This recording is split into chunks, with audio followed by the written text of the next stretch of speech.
retomamos o nosso estudo do livro do Gênesis. Começamos agora o capítulo 15. E eu gostaria que vocês investigassem agora a questão da idade de Abrão,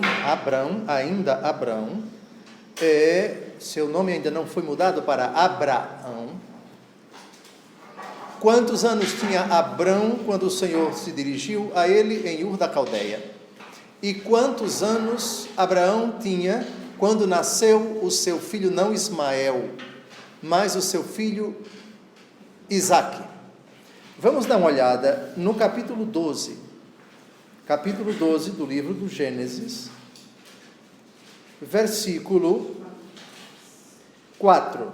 Abrão partiu como o Senhor lhe tinha dito, e Ló foi com ele. Abrão tinha 75 anos quando partiu de Harã. Está claro? 75 anos. Agora vamos pular para o nascimento de Isaque, livro do Gênesis, capítulo 21, versículo 5. Abraão tinha 100 anos quando nasceu seu filho Isaque. Vejam, então, desde quando ele saiu de Ur da Caldeia com 75 anos, o Senhor Deus fez com que ele esperasse ainda 25 anos para cumprir a sua promessa. Amados, é uma senhora provação. Mas o Senhor Deus foi fiel. Abraão, vamos ver hoje vários textos da carta aos Romanos, todo o capítulo 4 e a carta aos Gálatas, capítulo 3, nós temos vários elogios ao nosso pai Abraão, que acreditou, que esperou contra toda esperança, que creu, e isto lhe foi imputado em conta de justiça. Aliás, essa expressão literal vai aparecer nesse capítulo que vamos investigar agora. Trata-se, portanto, de uma pessoa que para nós é um dos modelos singulares de fé. Antes de Nossa Senhora, se Santa Isabel disse a respeito de Nossa Senhora, dirigindo-se a ela: bem-aventurada és tu que creste. Lembrem-se, Maria não foi a primeira crente. Maria foi a primeira crente do Novo Testamento. Mas o primeiro crente foi o nosso pai Abraão. Está claro? Então, todo o capítulo 11, que elogia da carta aos Hebreus, que elogia a fé desses nossos heróis fiéis do Antigo Testamento, coloca Abraão numa posição singular. Muito bem, então, de 75 anos a 100 anos, 25 anos esperando que o Senhor Deus cumprisse a sua promessa. Agora, o que aconteceu no capítulo 15? Aconteceu mais ou menos em que época? Eu fiz essa pergunta porque aqui Abraão vai reclamar de Deus. Abraão vai cobrar, digamos assim. Ele está aflito, ele está angustiado, ele sente que a idade está chegando, que a velhice está se aproximando. E pede a Deus: me dê uma prova, me dê um sinal, quando é que eu vou ser pai, etc, etc. É disso que vai tratar o capítulo 15. Depois o Senhor Deus garante que ele vai ser pai, mas não agora, ele não diz quando, e vai ser celebrado um pacto, vai ser celebrado um rito, digamos assim, um sacrifício, cheio de significado, cheio de simbolismo. Uma importância muito grande tem esse capítulo 15, que vai nos remeter a uma outra aliança, a um outro pacto. Vai haver ainda outros pactos com Abraão, que na verdade vão ser uma consolidação da promessa que o Senhor Deus já fez a Abraão e vai fazer agora, e também do pacto que o Senhor Deus vai fazer com Israel no Monte Sinai, as tábuas da lei, a aliança, e tantos sacrifícios, tantos pactos que ocorreram depois desse capítulo 15, ao longo de todo o Antigo Testamento. Dito isso, começamos o capítulo 15. Depois desses acontecimentos narrados no capítulo 14, evidentemente, a palavra do Senhor foi dirigida a Abrão numa visão nestes termos. Numa visão. Foi uma visão mais ou menos nos moldes da visão que São João, apóstolo e evangelista, teve no Apocalipse? É possível. Foi uma visão em sonhos? Não sabemos. Também não está excluída essa possibilidade. Foi uma visão estática, com X, isto é, ele foi arrebatado, ele teve um êxtase? Não sabemos. As modalidades de visão são muitas na Bíblia. Isso não importa até certo ponto. O fato é que ele teve uma visão. Aqui não se diz que o Senhor apareceu-lhe, mas a palavra do Senhor, que é fundamentalmente a mesma coisa. Nada temas, Abrão. Eu sou teu protetor, tua recompensa será muito grande. Parece que nós podemos intuir e concluir, sem possibilidade de erro, que aqui o nosso pai Abraão está assustado, está amedrontado, está angustiado, algo lhe está perturbando. Não fora isso, não haveria sentido algum esta visão. O que precedeu esta visão? O que levou Abrão? Quanto tempo? Por causa de quê? Qual o motivo da sua aflição provável? O texto não diz. O Senhor toma gratuitamente, livremente, a iniciativa de lhe aparecer em visão. Não tenha medo de nada. Eu sou o teu protetor. Isso é algo inédito, que Deus diz a Abrão. Até agora ele não disse isso. Deixa a tua casa, tua parentela, vai para onde eu te indicar, eu farei de ti o pai de uma grande nação, abençoarei os que te abençoarem, amaldiçoarei os que te amaldiçoarem. E ele fala também da descendência. Mas aqui, o Senhor Deus não fala da descendência, fala da recompensa. Tua recompensa será muito grande.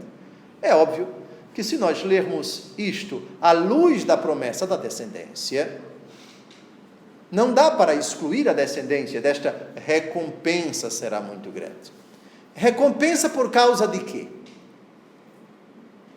Podemos, à luz do que já vimos desde o capítulo 12, concluir. Recompensa pela sua fé, recompensa pela sua confiança, recompensa porque ele acreditou na palavra do Senhor, saiu de sua terra. E olhem que já estamos aqui no capítulo 15, Abraão já tem muitas aventuras por aí, digamos assim. Ele se hospedou em Harã, depois foi para Hebrom, carvalho de Mambré, depois ele foi para o Egito, voltou do Egito, depois teve que dar uma de guerreiro, estabeleceu uma guerra com Codorlaomer, o rei que estabeleceu guerra com os pequenos reinos, dentre os quais o reino de Sodoma e o reino de Gomorra.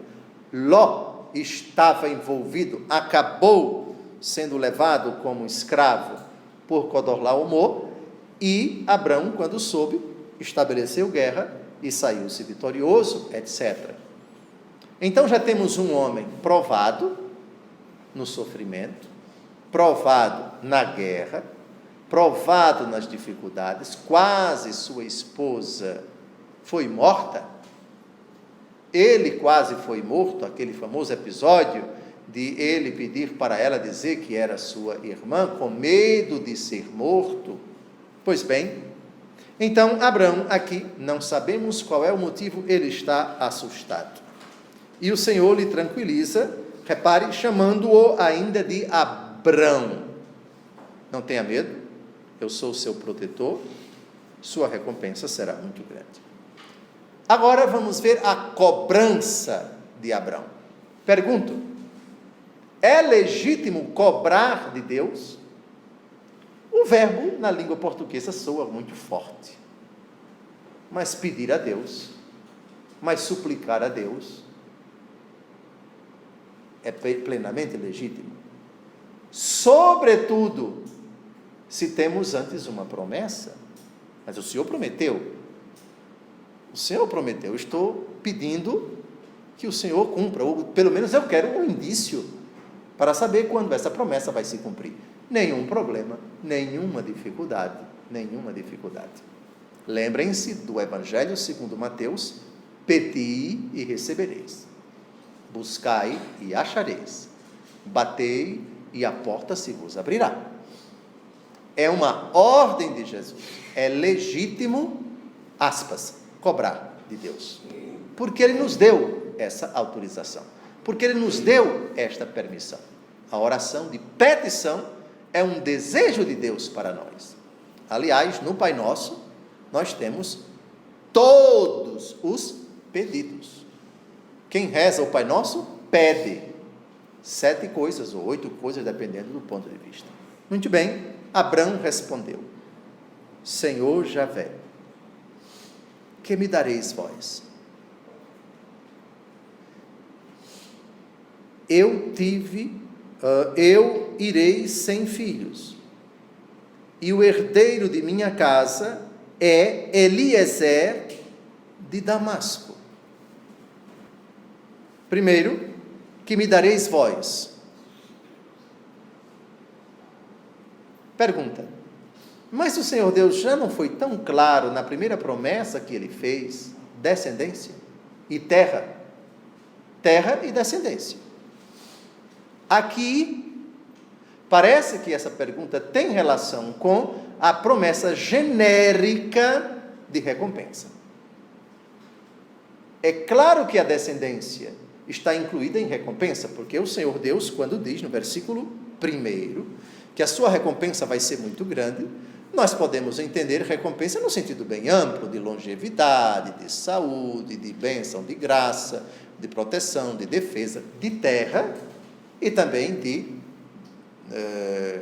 sucessores, de descendência, de posteridade. Então, a pergunta genérica tem relação com a promessa genérica. Eu irei sem filhos. Irei. Teria Abrão aqui se referido, eu irei para a outra vida? Eu partirei desta terra? Ou eu irei para outro lugar?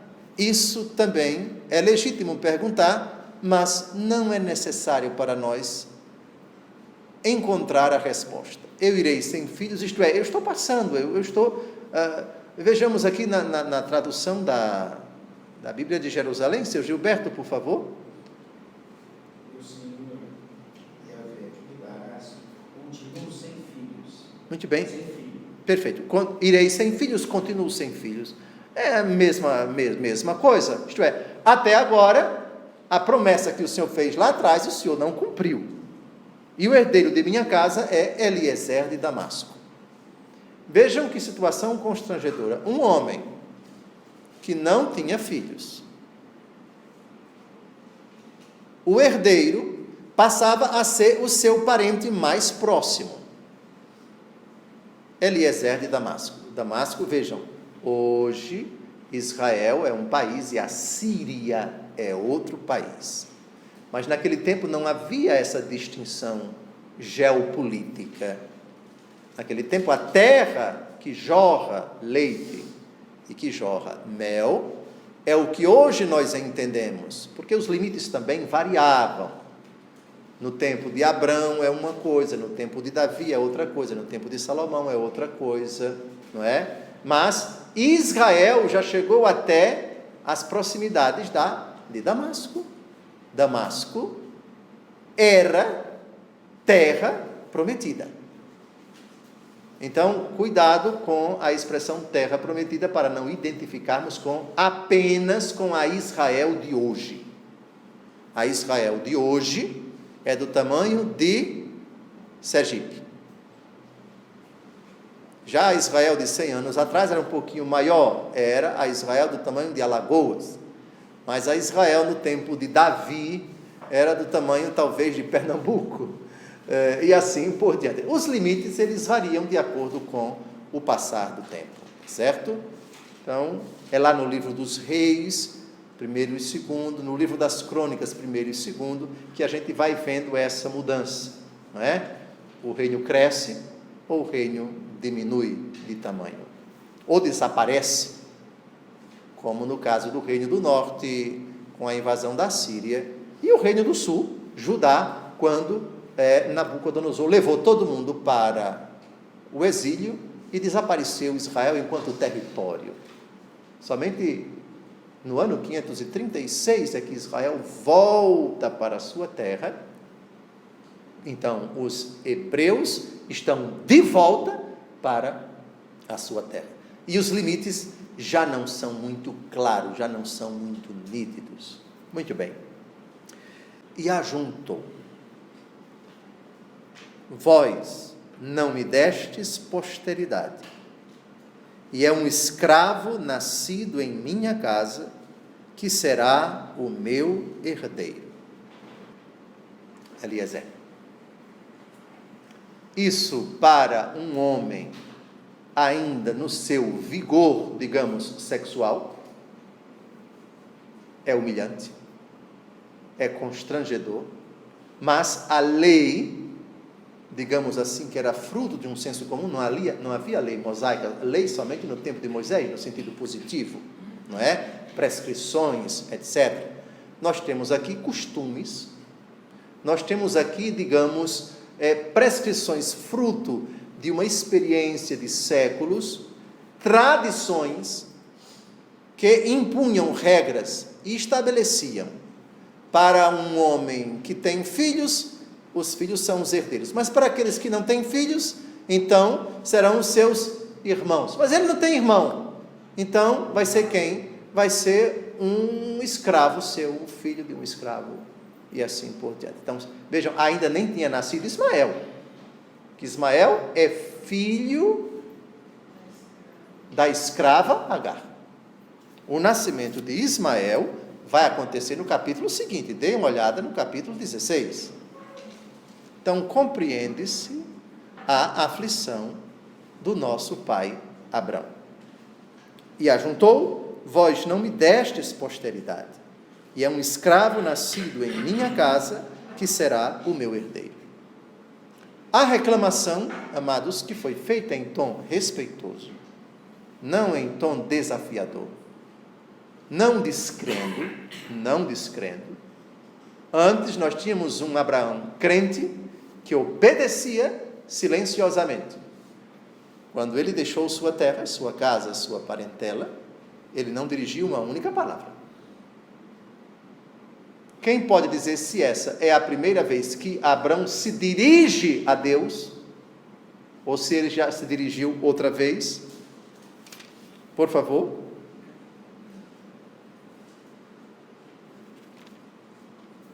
Parece que foi a primeira vez. Muito bem. Então, vamos ao versículo 4.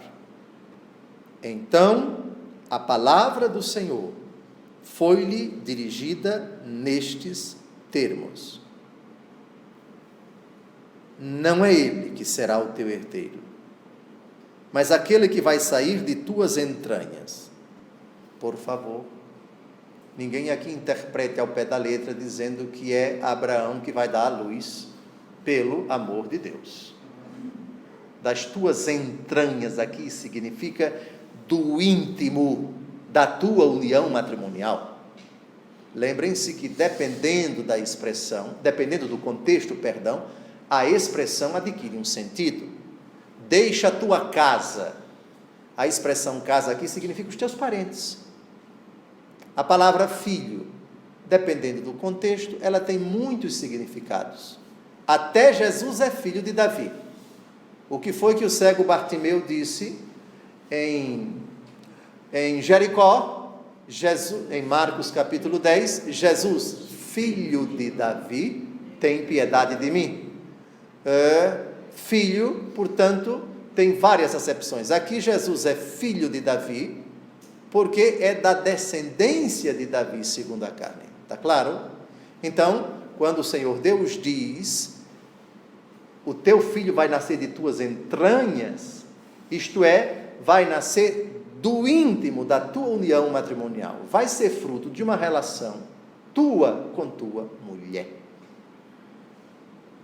Está claro? Então, entranhas aqui não significa o ventre da mulher, não significa dizer que a criança vai nascer, digamos assim, de dentro de um suposto útero de Abrão, de forma alguma. Muito bem. E conduzindo-o fora da casa, fora do lugar onde ele estava em Hebrom, ele saiu de Hebrom e foi para um lugar perto. O Senhor Deus o levou a um monte, a um lugar reservado. O texto não diz. Disse-lhe: levanta os olhos para os céus e conta as estrelas, se és capaz. Teria o Senhor Deus se dirigido a Abrão de noite? Teria esta hora sido uma hora muito favorável para se ver o céu estrelado? Estaria o céu sem nuvens, numa daquelas noites encantadoras que nós que moramos no interior já experimentamos? Ou teria sido de dia? Parece que isso aconteceu à noite, mas não é seguro afirmar isto. Levanta os olhos para os céus e conta as estrelas, se és capaz. Pois bem, ajuntou ele, assim será a tua descendência. Ou seja, numerosíssima. Quem é que pode contar as estrelas do céu?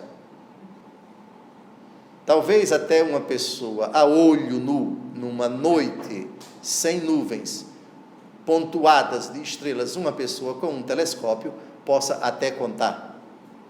Mas, se você vai ao Observatório Nacional, não sei se aqui em Brasília é possível nós contemplarmos, ou um outro observatório com aquelas lunetas bastante poderosas, bastante potentes, não dá para contar. Até porque aquilo que elas veem, cada brilho não é uma estrela, mas uma constelação. E uma constelação, ela consta, como o próprio nome já diz, de milhares e milhares ou milhões de milhões de estrelas, em redor das quais circundam provavelmente outros bilhões e trilhões de planetas, e estes, por sua vez, circundados de satélites, etc, etc. Então, não dá para contar. Nenhum astrônomo pode supor, nem de longe, e se ele supuser uma quantidade de estrelas no universo, ele pode estar dando um número bastante modesto, porque nós conhecemos muito pouco do universo. As descobertas que nós temos do universo até agora são bastante aquém da verdadeira grandeza, da verdadeira e gigantesca dimensão do universo feito por Deus Todo-Poderoso.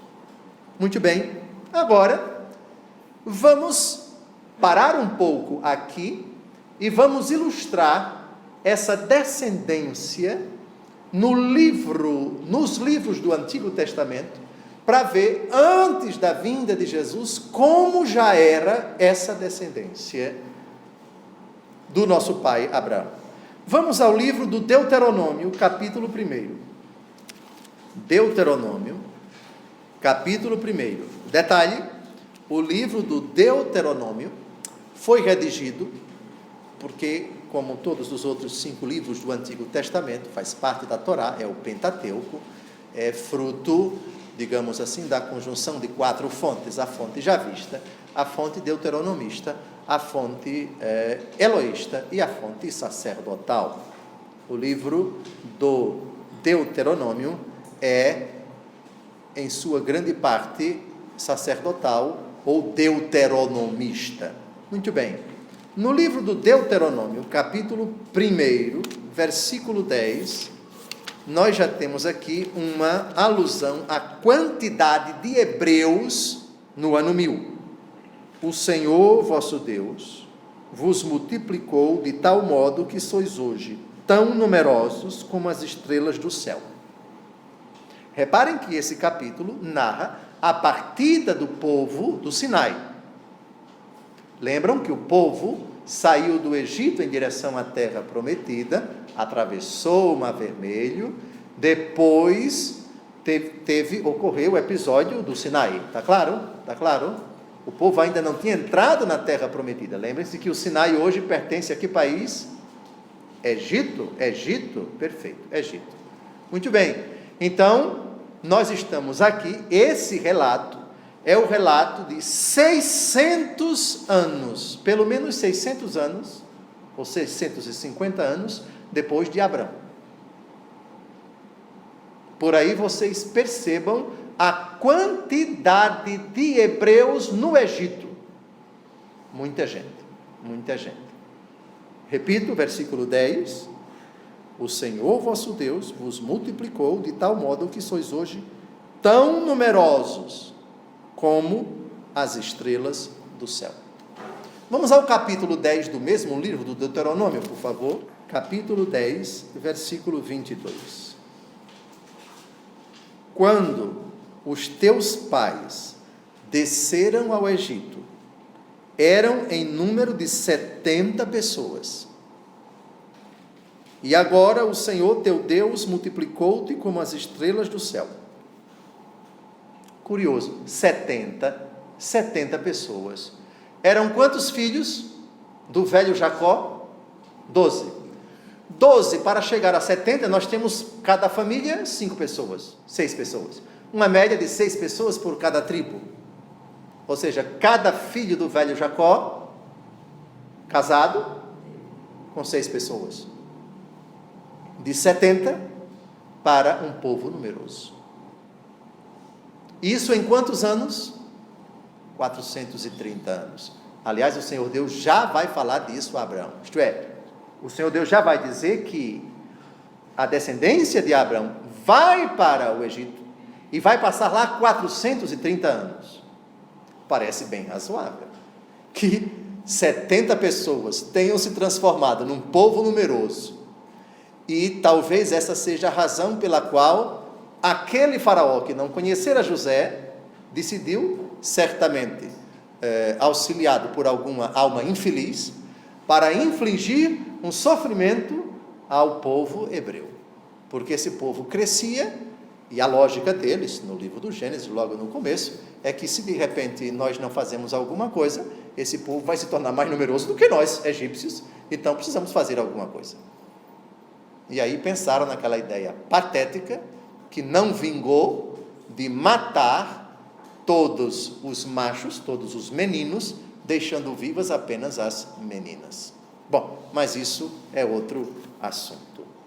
Ainda no livro do Deuteronômio, capítulo 28, versículo 62, vós que éreis numerosos como as estrelas do céu, sereis reduzidos a um punhado de homens, porque tu não obedeceste à voz do Senhor teu Deus.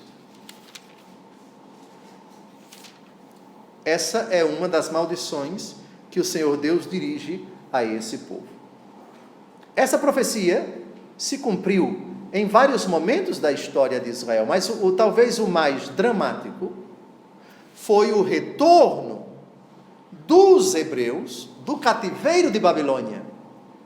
Lembram que eles voltaram poucos, os pobres de Javé, humilhados, desmoralizados, boa parte dos judeus, e reparem que foram muitos anos, 70 anos em 2 levas de exílio para o exílio de escravos, hebreus que foram levados escravos para a Babilônia. A primeira leva foi em 590, se não me engano, e a segunda leva em 586. Foram, no total, 70 anos de exílio. Depois que Ciro, rei da Pérsia, autorizou o retorno dos hebreus, poucos voltaram, e muitos ficaram lá mesmo. Já tratamos disso em outras ocasiões. Os hebreus, que historicamente são um povo muito trabalhador, os hebreus, onde quer que eles chegam, eles se dão bem no negócio. Aliás, os maiores empresários do mundo, dos grandes empresários, muitos são judeus. Pois bem, muitos judeus disseram: não vou voltar não para Israel, já estou aqui há tanto tempo, e ficaram para lá mesmo. E voltaram poucos, os pobres de Javé. Muito bem, então, poucos, vocês vão ser poucos. Essa questão dos 70 e depois numerosos como as estrelas do céu, nos faz lembrar de quê? Com quantos, digamos assim, discípulos começou nosso Senhor Jesus Cristo sua vida pública? Ide pelo mundo, pregar o evangelho a toda criatura. Vocês agora são 12, mas a missão de vocês é levar o evangelho para todos. Hoje, cristãos, nós somos a maioria da população do mundo, distribuída, e aí vem divididos, católicos, 1.250.000.000, não sei se já chegamos aos 300 milhões, 1.300.000.000, vamos colocar, e os outros cristãos distribuídos entre ortodoxos e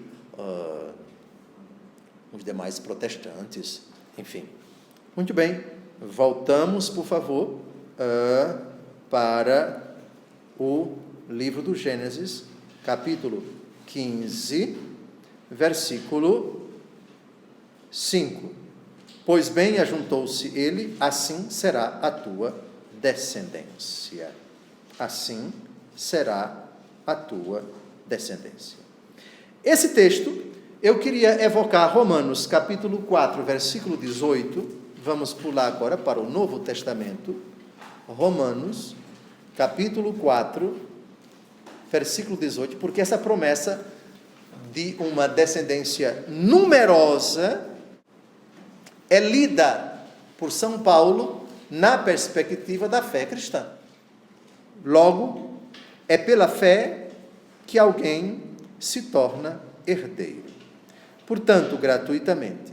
E a promessa é assegurada a toda a posteridade de Abraão, não somente aos que procedem da lei, mas também aos que possuem a fé de Abraão, que é pai de todos nós.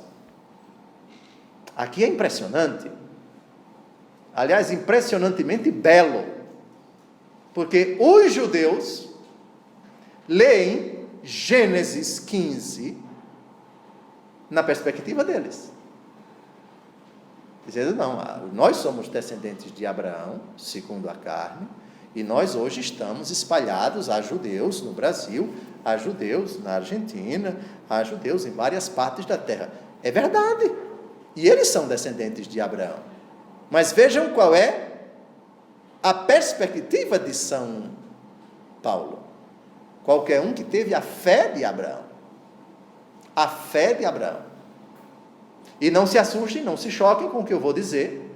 Se Abraão é pai de todos nós, e essa expressão acabamos de ler, é pai dos judeus, é pai dos cristãos e é pai dos islâmicos.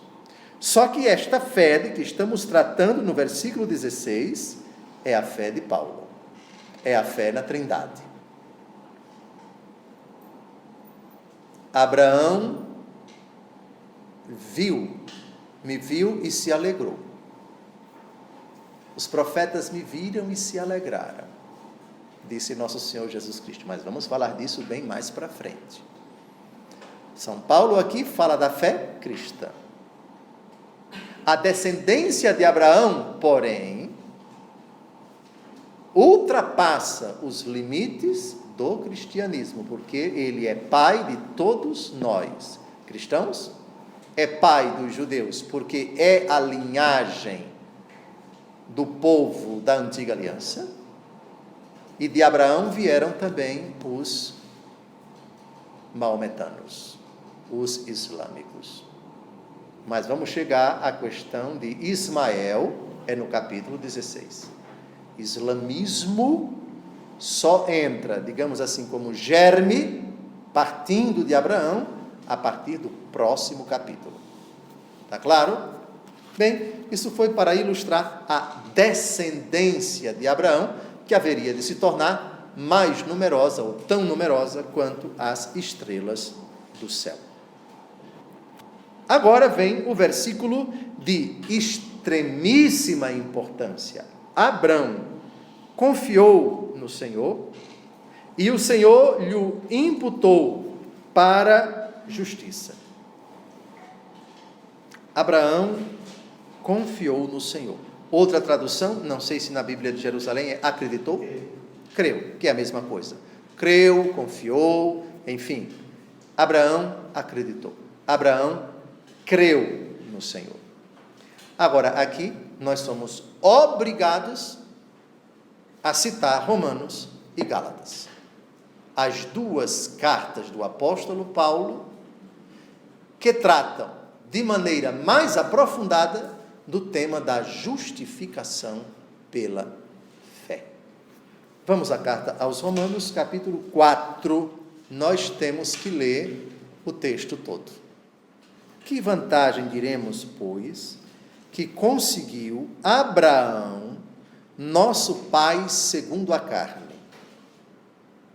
Vejam, Abraão, num primeiro momento, é nosso pai segundo a carne, porque Abraão gerou Isaac, Isaac gerou Jacó, Jacó gerou os seus filhos, e desses vieram os seus descendentes, até chegar a nosso Senhor Jesus Cristo.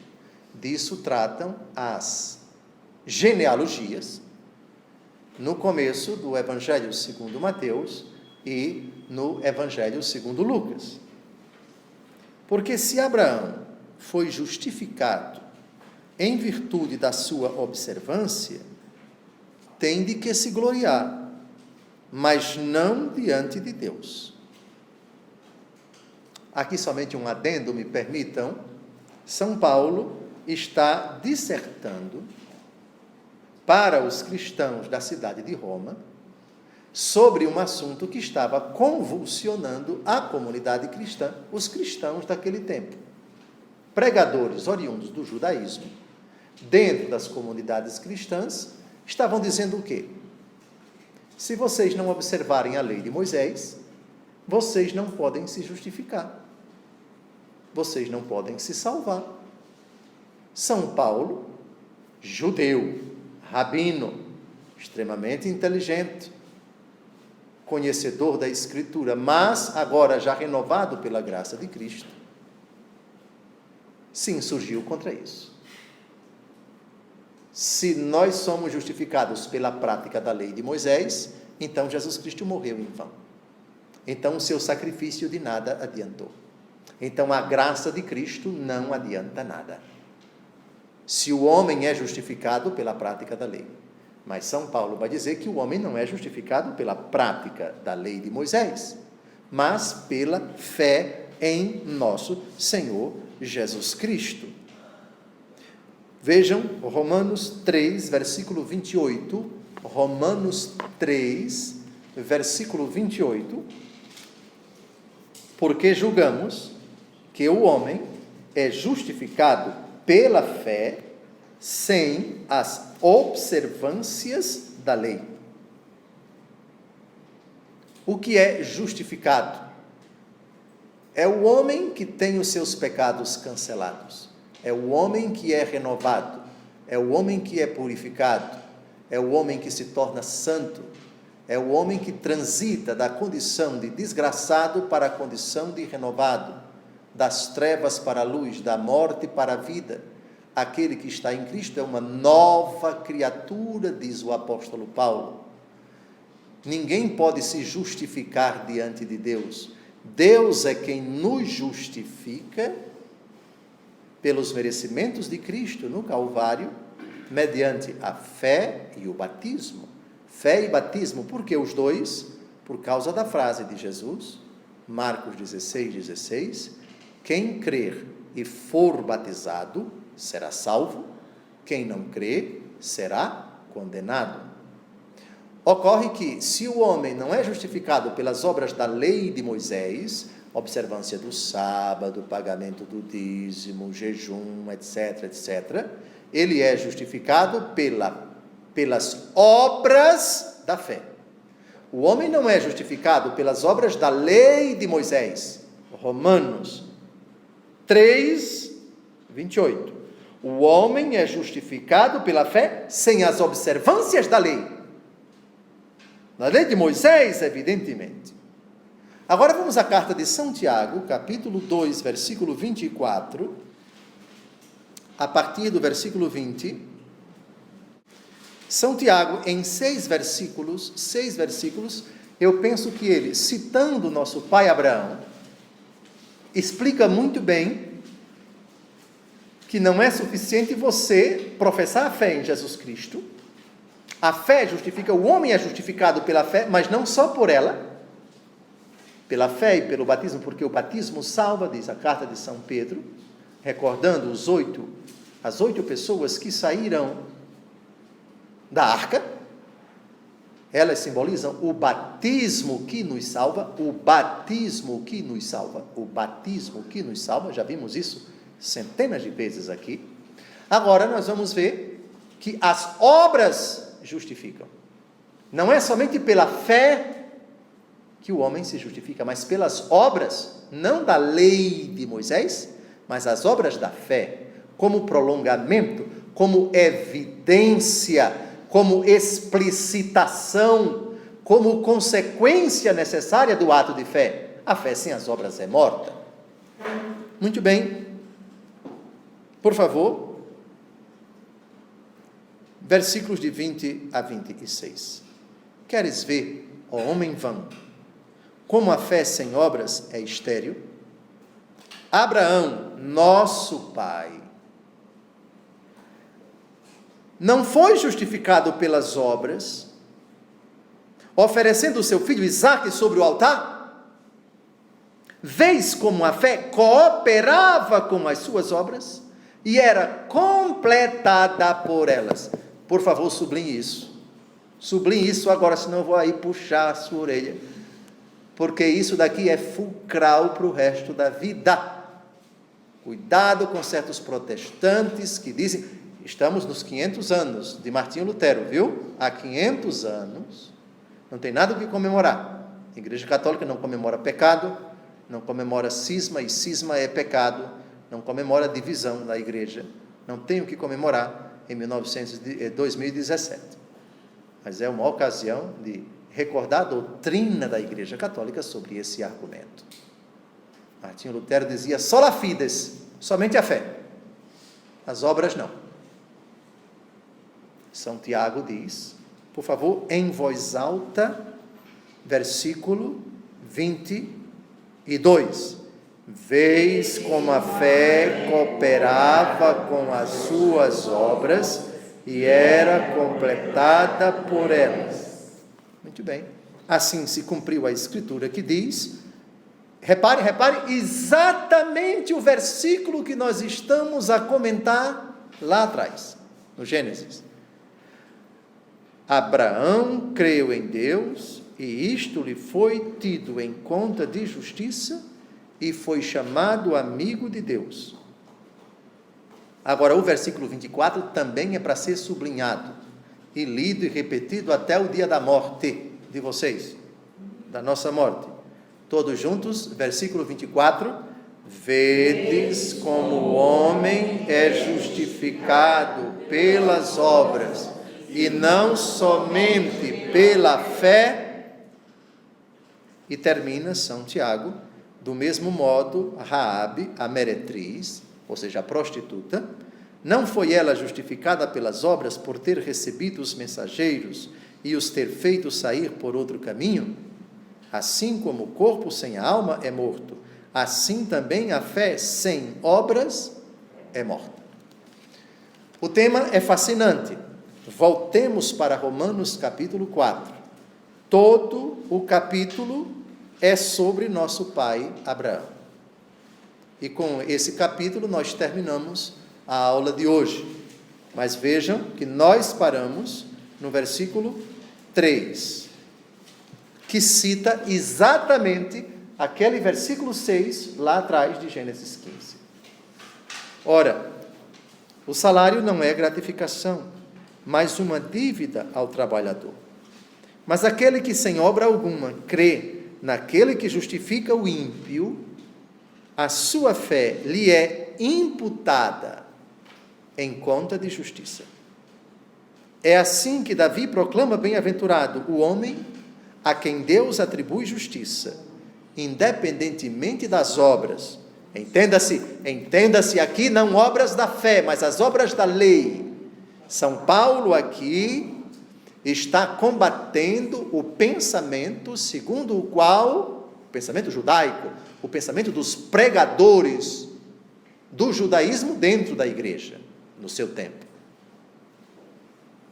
Bem-aventurados aqueles cujas iniquidades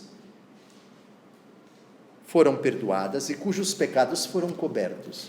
Bem-aventurado o homem ao qual o Senhor não imputou o seu pecado. Essa bem-aventurança é somente para os circuncisos ou também para os incircuncisos? Dizemos com efeito que a fé foi imputada a Abraão em conta de justiça. Quando lhe foi ela imputada? Depois ou antes da sua circuncisão? Não depois, mas antes de ser circuncidado. Depois é que recebeu o sinal da circuncisão, como seio da justiça que tinha obtido pela fé, antes de ser circuncidado. E assim se tornou o pai de todos os incircuncisos que creem, a fim de que também a estes seja imputada a justiça. Pai também dos circuncisos, ou seja, dos judeus, que não só trazem um sinal, mas que acompanham as pegadas da fé que nosso pai Abraão possuía antes de ser circuncidado. Com efeito, não foi em virtude da lei. A lei não existia no tempo de Abraão, só foi 600 anos depois.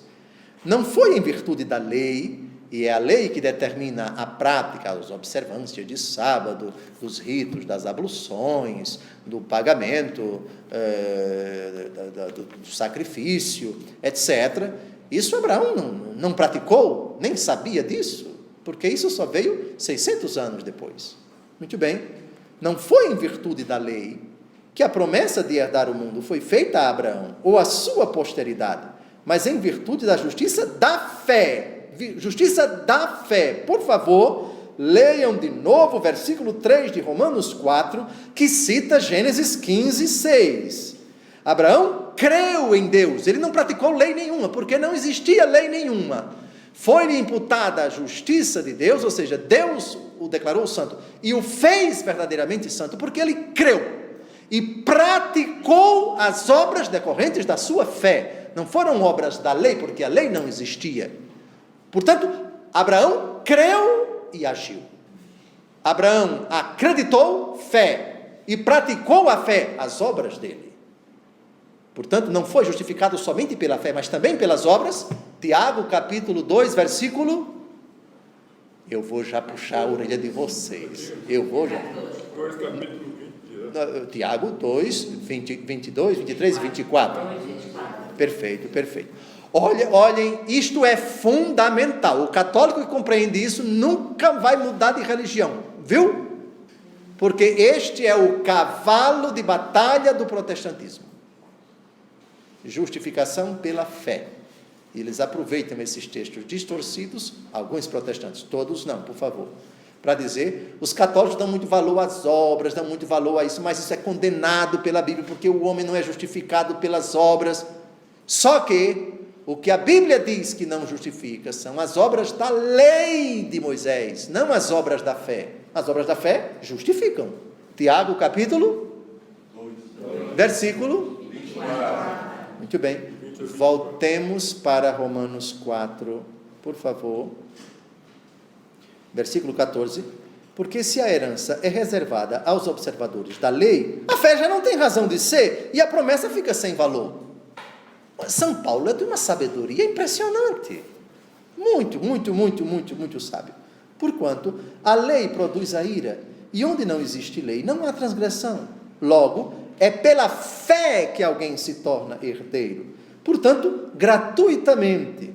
E a promessa é assegurada a toda a posteridade de Abraão, não somente aos que procedem da lei, ou seja, aos que viveram na égide da lei no tempo de Moisés, 600 anos depois, e os seguintes, que acreditaram na lei, que obedeceram à lei de Moisés. Não somente aos que procedem da lei, mas também aos que possuem a fé de Abraão, que é pai de todos nós. Em verdade está escrito: eu te constituí pai de muitas nações. Nosso pai, portanto, diante dos olhos daquele em quem acreditou, o Deus que dá vida aos mortos e chama à existência as coisas que estão do nada. Esperando contra toda esperança, Abraão teve fé e se tornou pai de muitas nações, segundo o que lhe fora dito, assim será a tua descendência. Olha aí o versículo que lemos ainda há pouco lá atrás, versículo 5. Não vacilou na fé, embora reconhecendo o seu próprio corpo sem vigor, pois tinha quase 100 anos, e o seio de Sara igualmente amortecido. Ante a promessa de Deus, não vacilou, não desconfiou, mas conservou-se forte na fé e deu glória a Deus. Estava plenamente convencido de que Deus era poderoso para cumprir o que prometera. Eis porque sua fé lhe foi contada como justiça. Ou seja, porque ele creu, Deus o justificou. Ora, não é só para ele que está escrito que a fé lhe foi imputada em conta de justiça. É também para nós, pois a nossa fé deve ser-nos imputada igualmente, porque cremos naquele que dos mortos ressuscitou Jesus, nosso Senhor, o qual foi entregue por nossos pecados e ressuscitado para a nossa justificação. Caríssimos, retomaremos no próximo encontro a questão da justificação. Tive que fazer essa digressão. Era obrigatório fazer isto, porque essa carta aos Romanos e a carta também de São Tiago, ambas citam explicitamente Abraão e citam explicitamente Gênesis 15, que nós estamos a estudar agora. Portanto, precisávamos fazer essa digressão. Até o próximo sábado, se Deus quiser. Boa noite.